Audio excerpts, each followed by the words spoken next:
Hello guys. Doon na to yung mga trabante guys nga. Sugo lang amo guys. Tabok to sa isla kay naikuhaon nga mga kargamento guys. So pag abot nila sa awa pa sa mabot sa isla guys, padung pa sa dito. Yabtan malala ka ng subas ko guys. Nang hangin ba nga kusog kayo guys? Lunod guys. Patay lang tanan. Kunya, mga matay ng tao guys, adto man kuno na padung langit.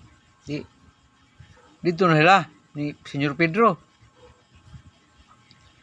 Di ningos Pedro sa ay sa ato sa tanaw yung kandila basig nagsiga pa. Tanaw na to sus pagtanaw itong Pedro kay nagsiga pa man lang kandila. So ningos Pedro nga ay buhi pa mo, pamauli sa mo dito sa kalibutan kay buhi pa mo. Papa mo mamatay. Balik sa mas kalibutan. Adi, nalamin balik nyo rin. Paita dito sa kalibutan nyo. Pagpita paita yun. Among amo nyo, kanon lamig buwan put-put. Pati nilisuran nyo, di nalamin balik, di nalamin nyo. Sa ayaw, bawal lang mag-standby din eh. Buhay pa mo. Pauli mo. Pauli. Wagin guys. Di yun mo mauli guys. Dinhin lang minyo roy. Dinhin lang minyo magkuhat nyo. Rantun mapaw ng mga kandila.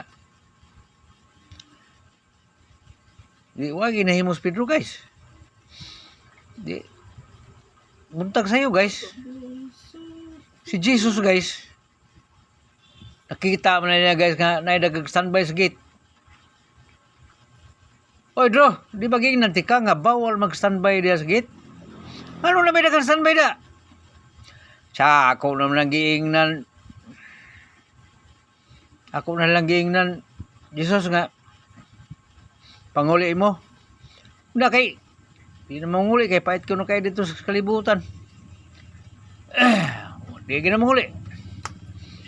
Sa mo ba? Ako yan to.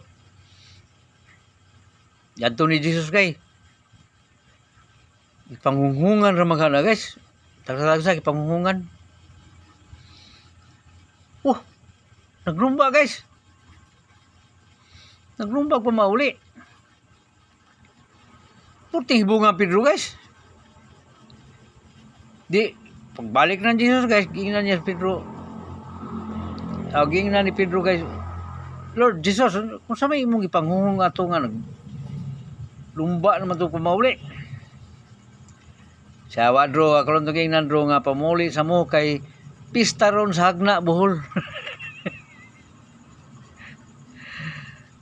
Yan na guys.